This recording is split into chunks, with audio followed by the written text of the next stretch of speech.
Hello and welcome to another part of my World Item Explained series, and today we will take a closer look at the 20 world items so strong that each of them is single use, because otherwise they would be too overpowered, even for balance breaking world items. But before we start, a quick announcement. First and foremost, I now have the time necessary to also branch out a bit and take a broader look at fantasy and sci-fi stuff in general. On this one here I will stay focused on anime only, and I will also be able to bring back Explained in Evil on this channel. And now with this announcement done, we will start with the most potent of world items.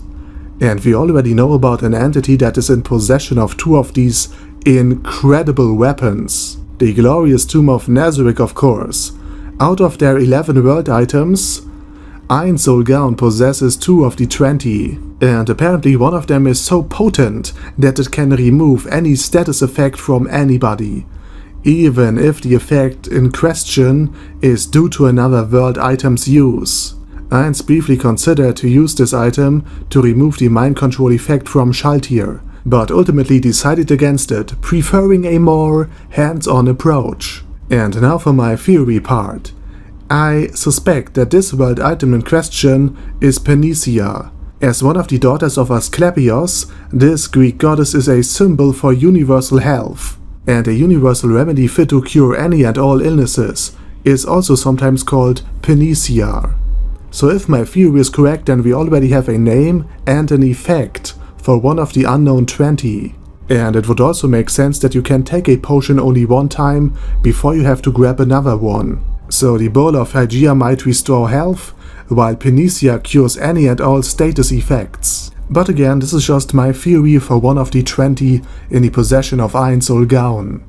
And from theory to praxis, let's take another look at one of the confirmed 25 elements overcoming. An item that was used for contacting the game developers in order to request a change in the magic system of Yggdrasil. And despite possessing immunity to world items, since Ainz also holds one himself at all times, this change had an effect on him and all other players as well. So despite being technically immune to world items, the magic he uses is most definitively not. And therefore I theorize that the reason for why tier magic came to the new world and why wild magic became polluted, bent and twisted is the same. 5 elements overcoming might be used by players who freshly arrived in the new world but found themselves unable to use their power. And maybe they were already able to use tier magic, but they couldn't teach it to anyone. Alternatively, this world item could also be responsible for the creation of martial arts, which didn't exist back in Yggdrasil. And it could have done both, even though it is a single-use item, since it would rematerialize after it has been used somewhere in the new world, and therefore it could be found and used once more. And while we're at it, let's take a look at another, similar world item, Ouroboros. Given form as a ring in the shape of a snake, consuming its own tail, or granting itself oral pleasure, Ouroboros is somewhat similar to 5 elements overcoming, only that it could make a broader change to the world in general. Back in Yggdrasil it was used to kick the guild of Ainz out of a valuable mine, and prevent their re-entry after that. This item was used to seal off an entire world in Yggdrasil from anybody without a world item or a class that negates their effects. So similar to 5 elements overcoming, it could also be responsible for the appearance of tier magic or martial arts, but it could also have been used to facilitate auto-translation between any sufficiently intelligent entity, human or otherwise. And in general, Ouroboros is seen as the more powerful version of Wish upon a Star, capable of changing most aspects of the world in a permanent way. And last but not least, a bit of speculation about these 2 world items.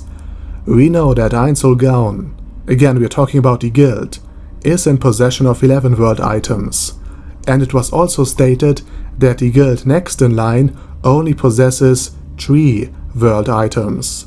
And here things are getting interesting, because during the course of history somebody likely had used 5 elements overcoming and Ouroboros to facilitate auto-translation and tier magic, leaving one world item unaccounted for, So, what if the 6 great gods, the players worshipped by the theocracy, were remnants of this guild? Together with downfall of castle and country, it would add up, as well as enable Ainz to reveal who the 6 great gods are, what kinds of human they were, what kind of guild they had built, and so on and so forth.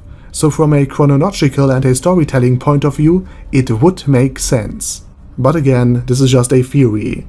And while we are speaking about the theocracy and the players who saved humanity, let's continue with a world item that has the potential to severely cripple Nazarick's military might, Ahura Mazda.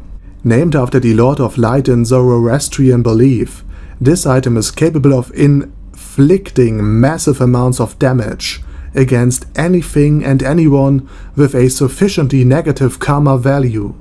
So basically all of Nazarick. And while the Great Tomb is likely protected from the effect of this world item, since it holds world items within its walls and its treasury vault, any large-scale army assembled to attack the theocracy, Platinum Dragonlord, or take over the entire continent could fall victim to its cleansing light. And while most of the mobs would respawn and the Floor Guardians, thanks to their own world items, are likely immune to its devastating effects, it could still create an opening to attack the Great Tomb, until Nazarick's undead had respawned and Pandora's actor greenlighted the amount of coins necessary to replenish the ranks of the mercenary creatures and to revive any and all fallen Floor Guardians. And even with all of this done, the many undead created by Pandora's actor and Ainz Gaun would have to be recreated again, and since there's a daily limit on how many undead one can create,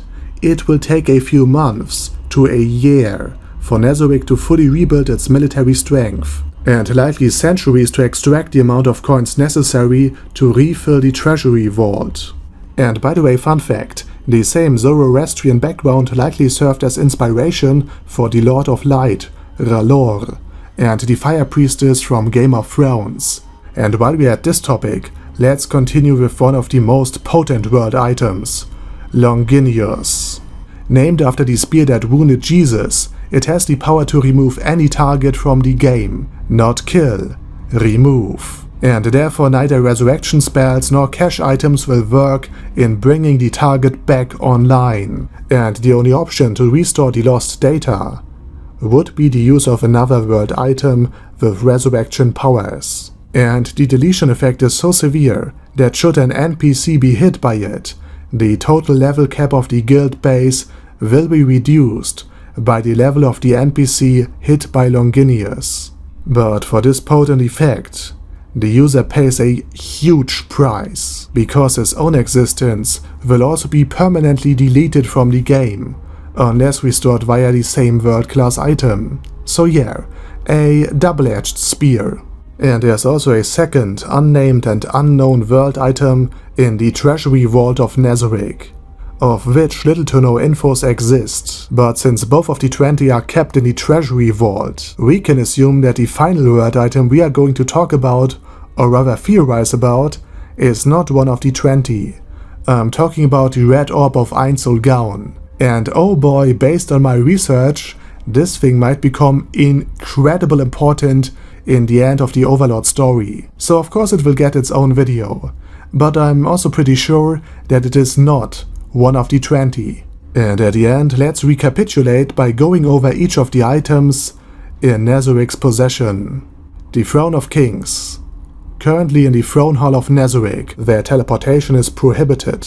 Depiction of nature and society, akin to the painted world of Ariamis. It is currently held by Aura Bellafiora. Avarice and generosity, an item to store and hand out experience points, and it is currently held by Mare Bellofiora. Ginun Gagab, the strongest world item when it comes to destruction of large areas, is currently held by Albedo and is used as her main weapon.